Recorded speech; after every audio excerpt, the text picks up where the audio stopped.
Že prvi dan zbiranja rabljenih učbenikov se jih je nakopičilo slabih 1000, do konca tedna pa jih pričakujejo približno še enkrat toliko. Kot vsa leta doslej tudi letos omogočamo skupaj z BTC Cityjem dijakom in pa tudi osnovnošolcem, da svoje učbenike tukaj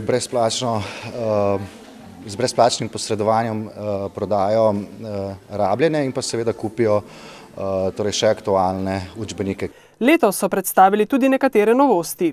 Ena izmed novosti letos je ta, da smo k sodelovanju privabili tudi organizacijo Rdečega križa, območne enote Novo mesto. Učbenike, ki se ne bodo prodali na sejmu, imajo potem obiskovalci BTC Cityja možnost oddati v dobrodelne namene. Med drugim bodo učbeniki letos prvič na voljo v soboto tudi za nakup prek spleta.